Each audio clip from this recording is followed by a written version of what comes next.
The Episcopal Church, like most Christian denominations, is facing a decline in membership. In our diocese, many of our churches can only afford part-time or shared clergy. As our bishop and chief pastor, how would you lead us to address this trend? Thank you for that question. How I want to answer that question is to have us think about the wilderness. So if you read any of the things that I shared online, I talked a lot about the wilderness that the church is navigating in this moment. And one of the things that I said that I deeply believe is that we tend to think that the transformations happening in the church are happening to us. It's somehow being inflicted on us. And one of the ways we can interpret that message is that there's something that we did that broke the church. And that if we can just figure out what we did to break the church, we can fix it. But I think that's the wrong framing. And the frame that I have been working with for a while is that this change, this transformation, this wilderness is not happening to us, but for us. That there's something that God needs the church to be and become, that this wilderness is forcing us into. So anybody who's ever been involved in any kind of institutional change, you know that change seldom happens because we elect to change. Seldom happens. We change in response to stimuli. We change in response to a changed context. And so I think when I think about sort of what we're navigating in terms of a declining attendance, different models of leadership, I want to change the frame because I wonder what we're actually learning in this moment. I wonder what we're taking away from this experience. When you look at the way the Bible talks about the journey of the children of Israel from slavery into freedom, it took them 40 years of walking in circles around Mount Sinai for them to understand what it meant to be the free people of God.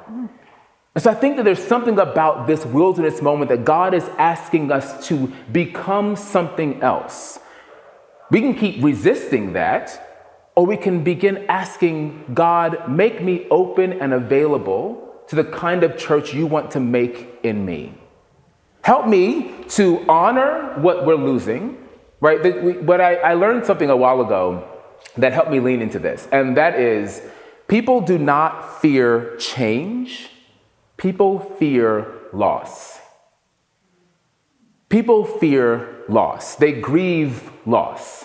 The great thing about that is that we know what to do with loss, right? If you've ever done a funeral, you know how to walk with people through challenge, through transition, and through loss and grief. And I think that's what we need. We need to honor what has come before us. We need to honor the gifts of the faithful Episcopalians who have been in our communities for generations, who have sometimes like single-handedly kept together ministries with duct tape and prayer. We need to honor those. But we also need to ask God, what are you opening up in me? How can I be available to the work that you are seeking to do through me into the world? Now that lens does not automatically bring 100 people into your church on Sunday.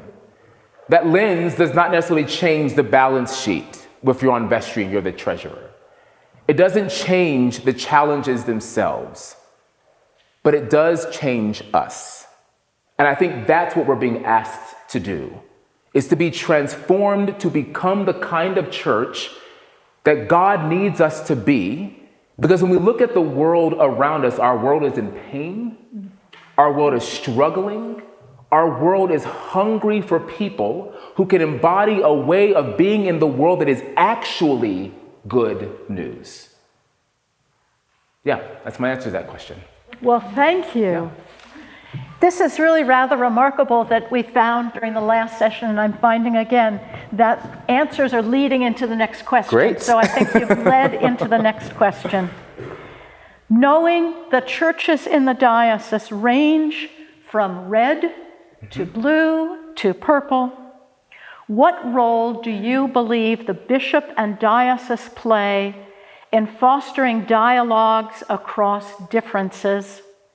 And how will you support the clergy and leaders that are doing this important work? Yep. So one of the pieces of the work that I do now as the college chaplain and dean of spiritual and religious life at Trinity College is exactly this, is fostering this kind of dialogue in a context that actually doesn't seem to want it sometimes.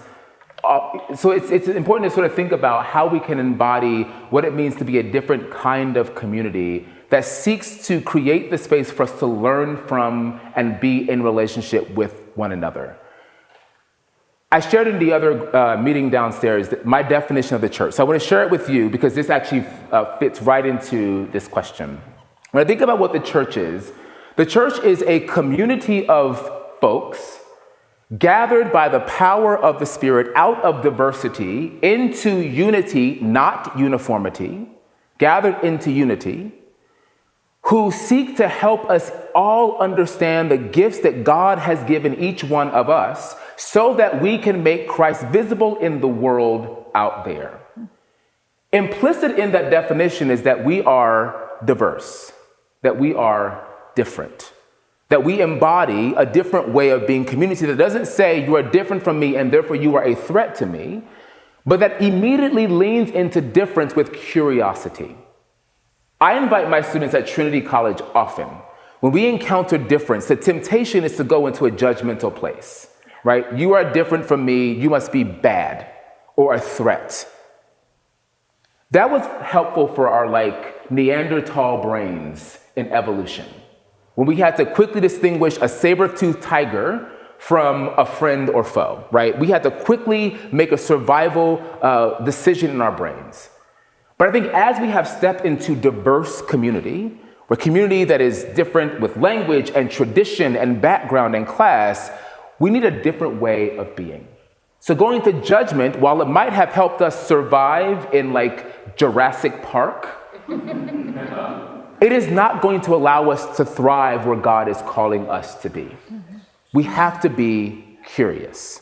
We have to lean into more questions. We have to ask ourselves, what is this triggering in me? We have to ask ourselves, in a moment when I feel threatened, my therapist taught me this trick a long time ago. Take a deep breath, breathe in through your nose, breathe out through your mouth. That triggers something in your brain. And while you do that, ask yourself this question: am I actually threatened, or am I just uncomfortable? Because I think if we can actually admit that most of the time we are just uncomfortable, we can shut off that part of our brain that pushes someone away, and we can step into the part of ourselves that is open-hearted and can ask questions to embrace the other. And I think as bishop, one, it's important to model that. It is important to model a ministry that is open-hearted, that says regardless of who you are, regardless of your ideology, regardless of where you come from, I am here to serve and support you. I shared this downstairs again. I often ask my team at Trinity College at the end of our team meetings. It happens every Tuesday at 10 o'clock a.m. 10 o'clock a.m. I was here, so we did not have it this week. But I end the meetings, every meeting, with this question: what do you need? When you look at the work that is ahead of you for this week, the tasks, the programs, the relationships, the meetings you have, what do you need from me as your supervisor? And that's what I would ask anybody. What do you need from me? A couple of weeks ago, after the death of Charlie Kirk, a student came into my office and said, "Hey, Chaplain Halley, I want to pray for Charlie Kirk in the prayers of the people. What do you think about that?" I said, "That's fine. That's what the prayers are for. They're for us to bring whatever it is on our hearts." So we get to the prayers of the people, and he prays for the repose of the soul of Charlie Kirk. And then immediately after that, someone prays for those who've been hurt by Charlie Kirk's words. And I'm like, that's exactly what prayer is for. We bring our broken pieces before God, who alone can put it together. And we trust the community to hold that difference until we're able to step into it fully ourselves. And I think that is a beautiful vision of the kinds of community people are hungry for. People are tired of division and partisanship, and I think the church can embody a different way forward. Thank you. And once again, the next question I promise I didn't see these ahead of time. No, he didn't. It builds on this, Yeah. but from a little bit of a different angle. How do you understand the role as bishop in fostering a sense of belonging and community for people from all cultural and ethnic backgrounds? One of my joys as chaplain at Trinity College is that our students are international. They come from all over the world. At the beginning of every school year, at our matriculation service, our dean of admissions lists off like all the places our students are from, Mongolia, Azerbaijan, Afghanistan, South Africa, all over the world. And it's hard sometimes to figure how we knit together a community of folks who come from literally everywhere, all kinds of different backgrounds. As bishop, I, again, would be curious. I'm leaning into students. When I first got to Trinity, I was also the imam because we did not have a Muslim chaplain. And so I had to fill that role. You might be surprised to hear, I am not a Muslim. So there was a lot I did not know about kind of what it would mean to support Muslim students in that space. And how I was able to be successful in that work is by leaning into curiosity. I literally would ask students, again, you're going to hear this question a lot, what do you need? What does support look like for you, and how can I embody that support for you? And what I've discovered is that when you give folks the dignity of that question, they want to share. They want to celebrate their traditions. They want you to be a part of that with them. And I think the bishop uniquely, as a symbol of unity for the diocese, can embody that in a way that isn't really possible with other vocations in the diocesan life. I think if a bishop embodies that, it gives permission for everyone else to embody that curiosity as well. So I think it's a lot about leaning into curiosity. I think it's then about sharing the learning. So when we hired new staff at Trinity, and we were figuring out how we divide up roles, we still hadn't hired our Muslim imam for a few years. And so we had to then share that responsibility. And so my role then was to share the learning that I had received from my students with my staff, so that they, again, could help me share that work in supporting students. So it's about being curious, it's about sharing the learning, and then, and this is my favorite part, it is actually just about joy. One of my favorite things we get to do at Trinity is to celebrate all of the religious holidays and feasts and festivals. We just celebrated Diwali a couple of weeks ago. I cannot wait for Ramadan in the spring. It's an opportunity to celebrate with people the things that they celebrate. The Bible tells us a lot, right? To weep with those who weep, to rejoice with those who rejoice. And I think the invitation when it comes to relating across cultural difference is exactly that. It's celebrating with those who celebrate. It is joining life. It is being curious. It is leaning into those relationships. And what we discover is that, yes, there's a lot that is different about us, but there's a whole lot that is similar. There's a whole lot that binds us together. There are opportunities for connection and relationship that transcend the differences and allow us to embody a different kind of human community together. Good, thank you. Ready? I'm ready. Okay. Given our dwindling congregations and increasing property costs, it is becoming much harder for parishes to afford a full-time or even a part-time priest. How do you see the role of bishop in encouraging and developing leadership by the laity in order to preserve church communities?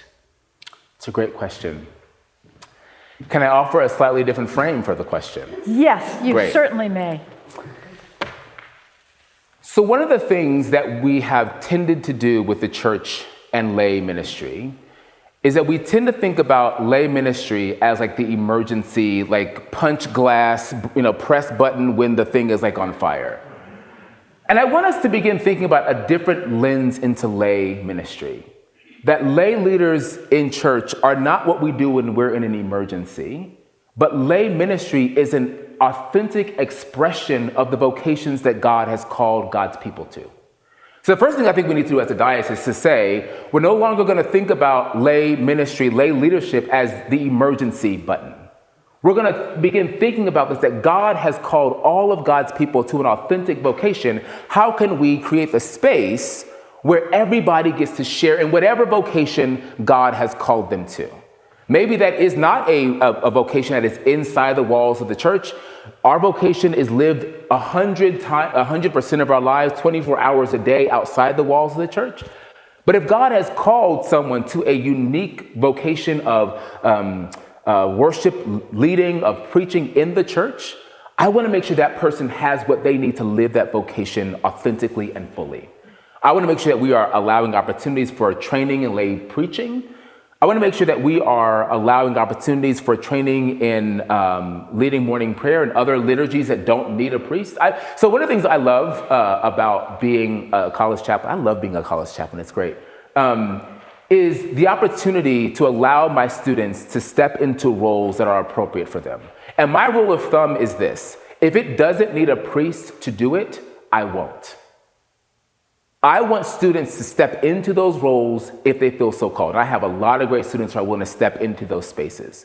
And so I want us to begin thinking about how we are creating opportunities for people to discern a call, a ministry about lay leadership in worship. How are we creating resources to support that lay leadership in worship? Creating networks of relationships to support that lay leadership, creating mentors to help continue ongoing learning for lay leadership in worship. So it's about creating an ecosystem that allows people to step into it, not because the church is desperate, but because the church is filled with gifts. And it is our responsibility, it is our call to help people discern those gifts and to get the resources and support that they need to live out those gifts, whatever they may be. They might be to worship leading, but it might be to anything else. And so I want us to think about how the primary purpose of the institution of the church is to support the vocations of the laity. Everything else is directed in that direction. The purpose of the clergy is to support the vocations of the laity who live out their call out there in the world. And so I would want us to begin thinking about it from that standpoint. Yeah. Last question on our list. But not for me for tonight. I've got like 6 more. Well, and even if we go short on time, I have my own question. The canons of our church call for each diocese to appoint a standing committee, which has certain defined roles and responsibilities, among which is to act as a body of advice to the bishop. As our bishop, how do you envision working with the standing committee? That's a great question. So I actually serve on the standing committee of the Episcopal Church in Connecticut, so this is like right up my alley. I love this question. To get this question, I want to sort of step back from bishop for a bit and actually talk about what it means to be a leader. A leader does not lead by themselves or in isolation. A leader leads in collaboration and in community. And I think that's true whether it's a bishop and standing committee, whether it's my work as a chaplain and the different bodies and groups that help support that work. It's about how are you in relationship, and then how are you allowing those relationships to continue to give you what you need to make sure that you're making decisions that are in the right spirit of well-being for the community. In a diocese like the Episcopal Diocese of Western Massachusetts, it is impossible for one person to know everything. It is impossible for one person to have all the information in their heads to make the decisions that are going to be for the well-being of the community. And as the council of advice for the bishop, I think the standing committee serves an important role to be the group that the bishop would go to, not only when it comes to sort of legal matters, when it comes to matters about property, matters about finance, but also to begin thinking about the standing committee as a group you go to because you have an idea. And I want people to workshop this idea with me.